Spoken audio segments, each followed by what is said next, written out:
লোকটার ওই জিনিসটা ছিল, ওই মেশিনটা ছিল এত লম্বা, এত শক্ত, এত মজবুত, যা বলার মতো না। তো ওই লোকটার ওই জিনিসটা যদি আমি এক হাত দিয়ে ধরতে চাই তাহলে আমার পুরো হাতটা মেকআপ হয়ে যায়, তবু আমি ধরতে পারি না, এত পরিমাণে মোটা ছিল। শুধু মনে মাঝে প্রথম প্রথম এটাই ভয় হচ্ছিল যে ছোট্ট একটা জিনিসের মাঝে এত মোটা একটা জিনিস কিভাবে ঢুকবে। আসসালামু আলাইকুম, আমার নাম সুমাইয়া। আজকে আমি আপনাদের মাঝে আমার জীবনের কিছু কথা শেয়ার করতে এসেছি।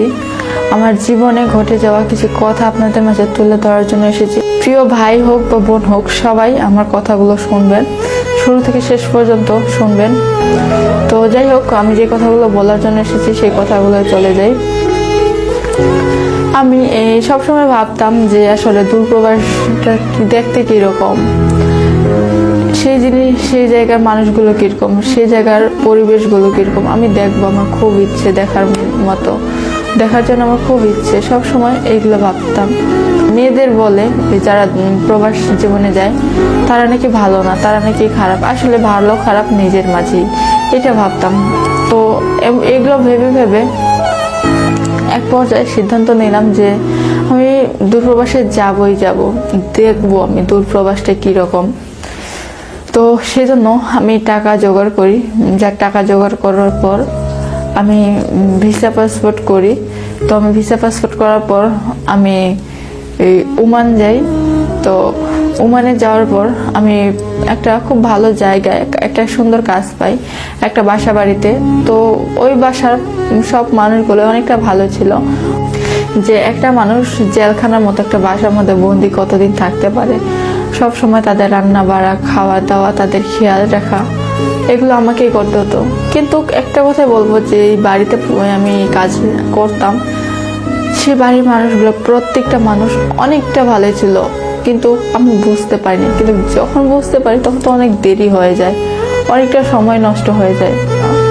আমাকে অন্য এক জায়গায় কাজ নিয়ে দিতে পারবা, আমি যত লাইফটাকে আমার এনজয় করতে পারি। আমি যে দূরপ্রবাসে এসেছি ঘোরার জন্য, বা হ্যাঁ কাজ করবো ঠিক, লাইফটা এনজয় যদি করতে না পারি তাহলে দূরপ্রবাসে এসে কি হলো।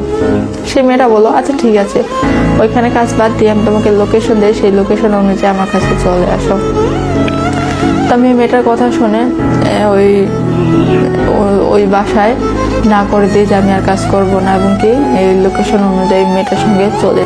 আমি ওই মেয়েটার সঙ্গে বেশ কিছুদিন থাকার পর দেখি ওই মেয়েটা অনেক ভালোভাবে ঘুরতেছে ফিরতেছে, যখন যেখানে যাওয়ার ইচ্ছে হচ্ছে সেখানে যাচ্ছে, যখন যা কেনার মন যাচ্ছে তাই কিনতেছে।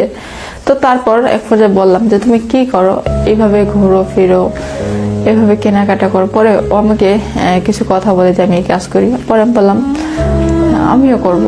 তো এই কথা বলার পর আমাকে নিয়ে যাওয়ার পর একটা লোক আমাকে বলে তুমি সবকিছু জেনে শুনে এসেছো? তো আমি বললাম হ্যাঁ, আমি সবকিছু জেনে শুনে এসেছি, আমি লাইফটা এনজয় করতে চাই। থমকে যাওয়া লাইফ আমি পছন্দ করি না, আমি চাই সব সময় আমার লাইফটা আমি যতদিন বেঁচে আছি এনজয় করব। তো তারপর ওই লোকটার সঙ্গে আমার অনেক কথা হওয়ার পরবর্তী আমি ওই লোকটার কথা অনুযায়ী সবকিছু করলাম। তো যে জিনিসটা আমি করলাম সেই জিনিসটা হলো যে একটা স্বামী স্ত্রীর মাঝে যে মিলনটা হয়, একটা স্বামী স্ত্রীর মাঝে যে জিনিসটা হয়, সেই জিনিসটাই আমার সঙ্গে ওনার হচ্ছে।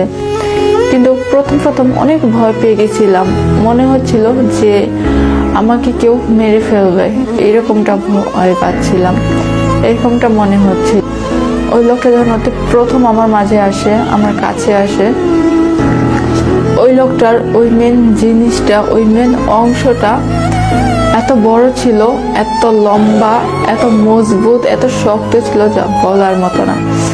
যেমন একটা লোহাকে সহজে কেউ কখনো ভাঙতে পারে না, মচকাতেও পারে না, ঠিক সেরকমই ওই লোকটার ওই জিনিসটা ছিল, ওই মেশিনটা ছিল এত লম্বা, এত শক্ত, এত মজবুত যা বলার মতো না।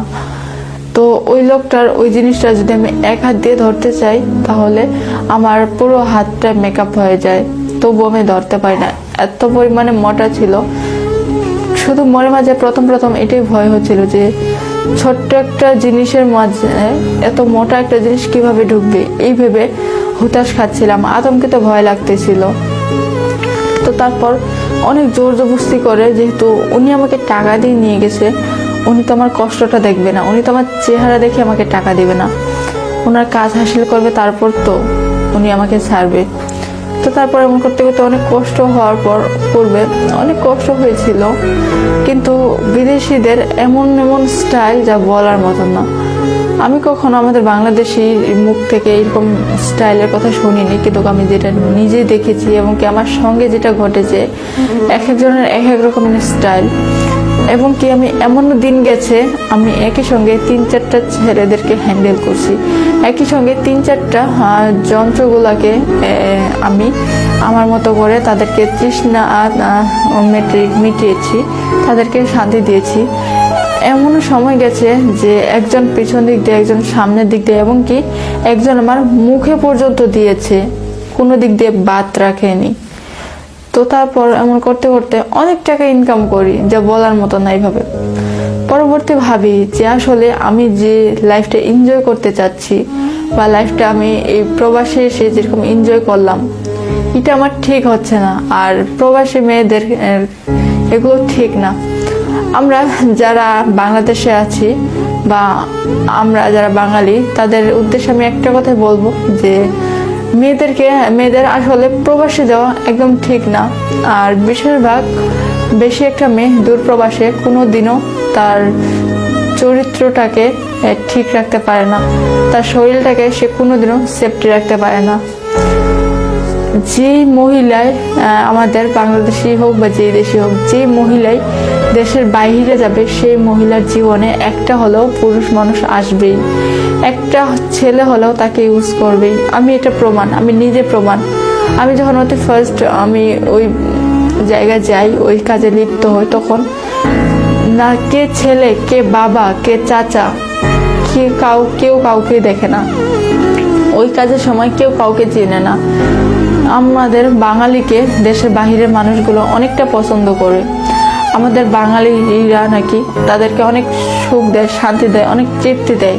আমাদের বাঙালির মতো তৃপ্তি নাকি ওদের দেশের নারীরা দিতে পারে না। তাই একটা কথাই বলবো যে আমাদের বাঙালিরা, যারা আমরা মেয়েরা প্রবাসে যাই, তারা কেউ কোনোদিন নিজের শরীরটাকে ঠিক রাখতে পারি না।